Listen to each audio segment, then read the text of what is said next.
friends, let's do some special art in celebration of the Lunar New Year. Now, at the Lunar New Year, sometimes called Chinese New Year, people all across Asia and here celebrate the beginning of the new year, which doesn't start on January 1st, the way that we celebrate it, but it starts the second new moon after the winter solstice. So the date of the Lunar New Year changes from year to year. And this year we began it on February 12th, and it lasts for 2 weeks. So it goes from the new moon till the full moon.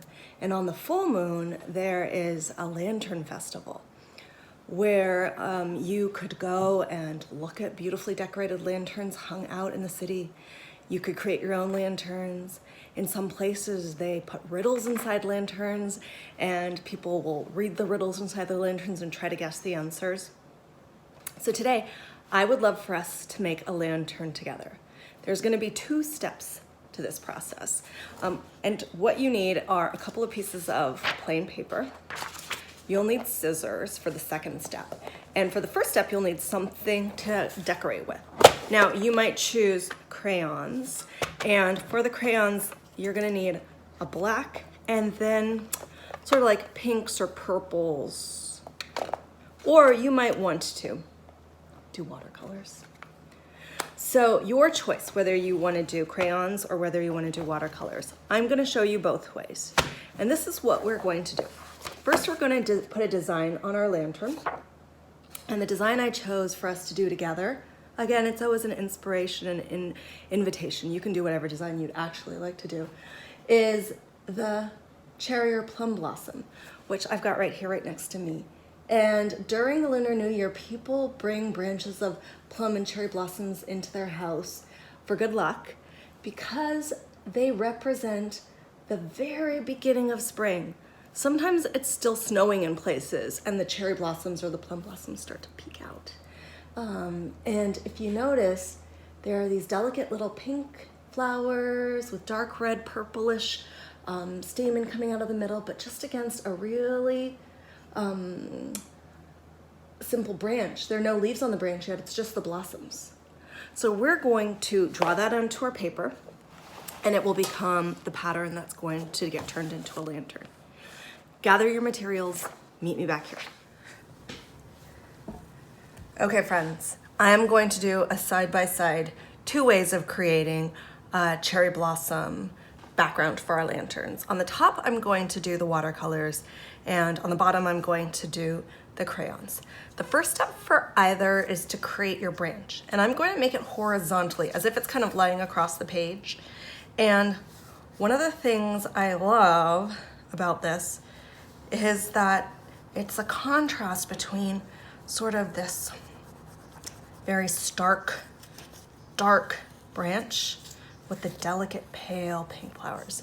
So I am just noticing that my branch has one central part and then lots of little branches that come off of it. And I am not being too careful about making it just so. In fact, I kind of like that it's a little bit haphazard.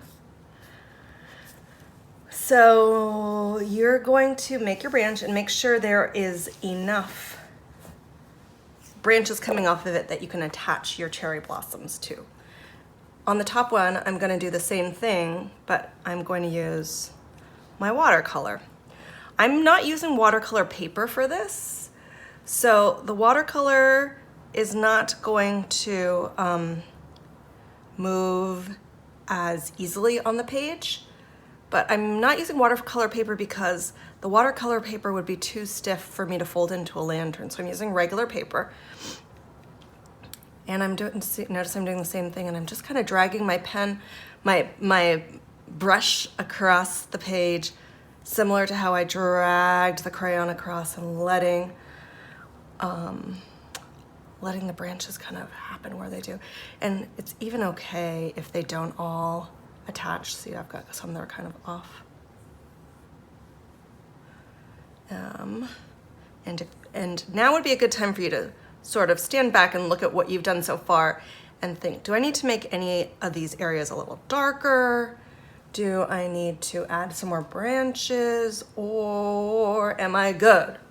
And if you think, I like this branch, I think it's good, then you put down your pen or you put down your crayon, and we get ready to move on to the next section, which is the cherry blossom. And broke my heart, but I plucked this one from the branch so you could see it. Do you notice? If they are whole, they all have 5 petals to them. And because we're going to be doing a lot of cherry blossoms on our branches, we're not going to be able to draw it like a nature sketch where we'd want to get every single detail. We're going to try to give our impression of the cherry blossoms. Now, you might want to think, however, about trying to have 5 petals. So that's what I did. I'm kind of doing a 5-petal sketch on each of them.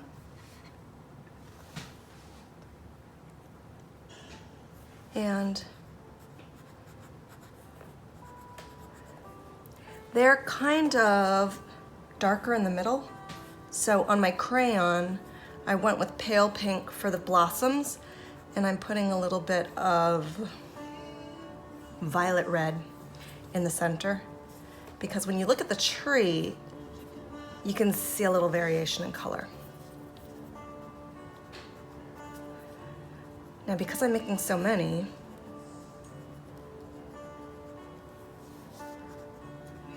you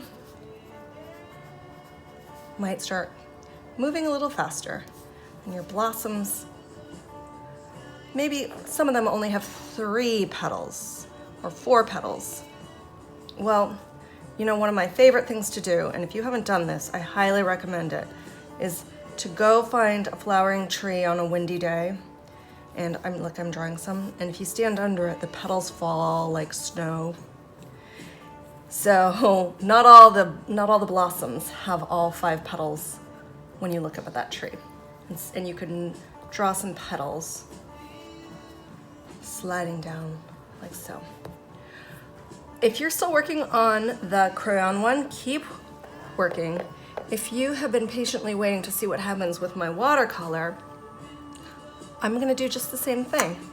But instead of drawing 5 petals, I'm just doing 5 little dabs of paint. You could do this with other paint if you have different kinds of paint, like an acrylic paint or even a finger paint. Can you imagine you could do little dots with your fingers to get this effect? But you know me in watercolor. I will use it if I have it.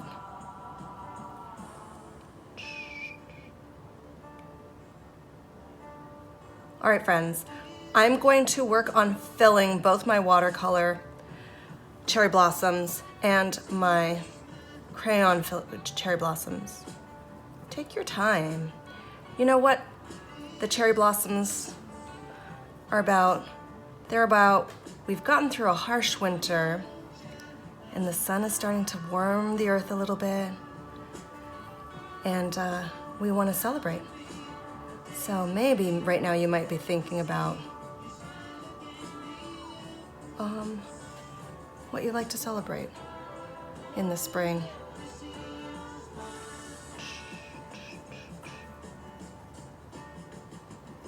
Dear Prudence.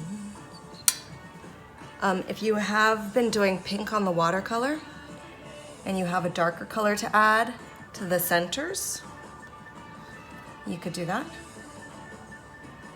And if it's still wet, you might see the colors start to bleed and blend, though not as much as they would if you were using watercolor paper, because we're using regular paper.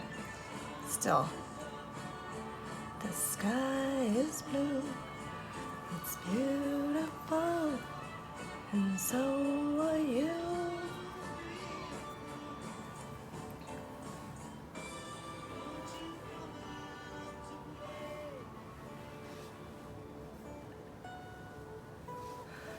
All right, mine is looking like it's heading in the right direction, but I'd say still a little sparse. I would like some more petals and flowers. So I'm gonna keep working. You keep working too, and let's see what we do. Have you finished? Have a look at your blossoming branch and think, are there enough blossoms on this branch? Is it full enough? Am I happy with it? And if the answer is yes, you're ready for the next step. And if the answer is no, no rush. Pause the video, add a few more blossoms, and then come back. Here's what you need for the next step. I told you you need scissors, and I forgot to mention you also need a stapler or some tape. Ready? If you have done watercolors and your watercolors are still a bit wet, I would wait until they're totally dry. But on regular paper, they dry pretty quickly. Then you're going to take your painting and you're gonna fold it in half, hot dog style or landscape style. End to end, being pretty meticulous that you're matching up those corners, like so. I'll do the same thing with my crayon blossoms. There's the bottom, there's the top. Now, you're going to take your scissors and you're gonna start cutting your beautiful cherry blossom picture. What? Yes, but don't worry. It's going to get even more beautiful after you've cut it. So make sure that you've got you're cutting through the fold side. So here it is open and here's the fold side.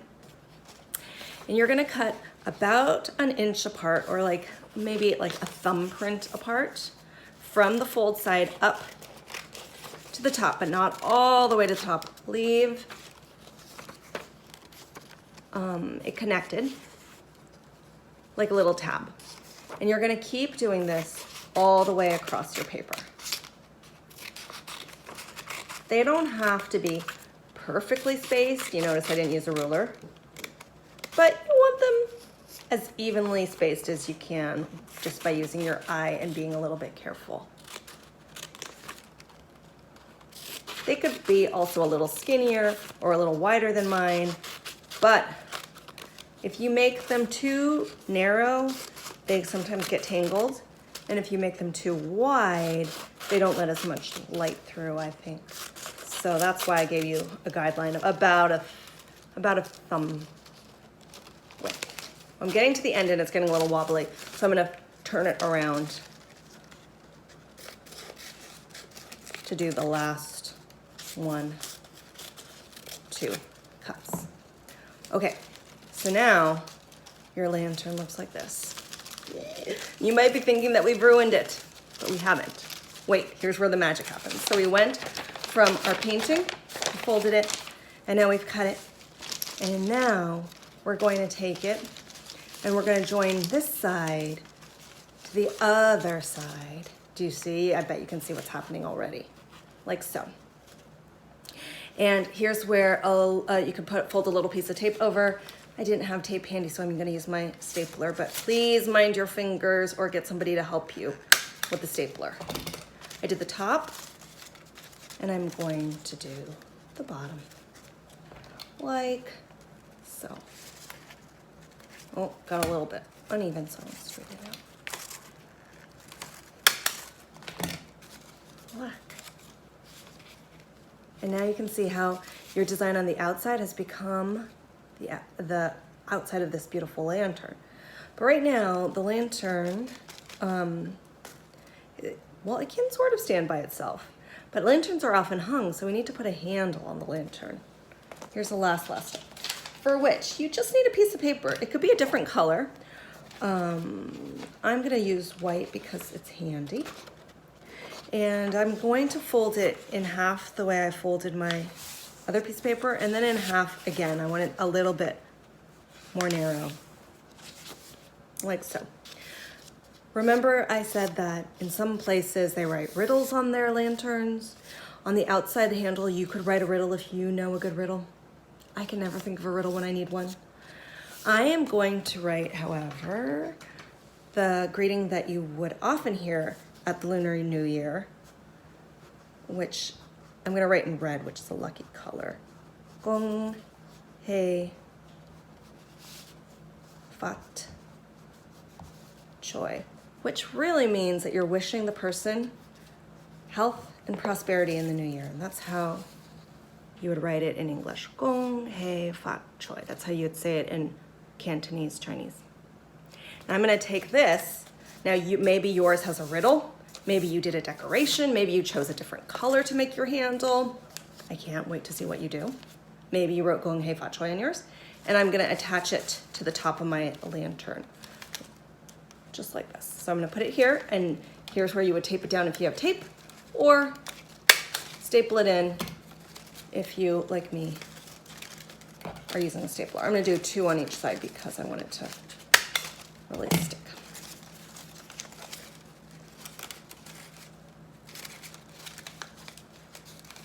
It's a little fiddly, but worth the effort, right?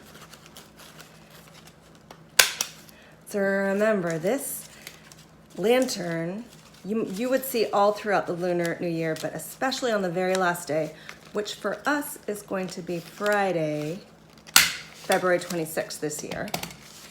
So if you've made your lantern, you can put it out on Friday. And here's something extra special. If you have one of those battery candles, here's mine, not a real candle because it's paper, you could put it inside and then you could see your lantern light up. And I'm gonna imagine that all the lanterns are lighting up all around, wishing people health and happiness, peace, prosperity in the new year. People for the new year gather with their families. They wear fancy clothes like I'm wearing today.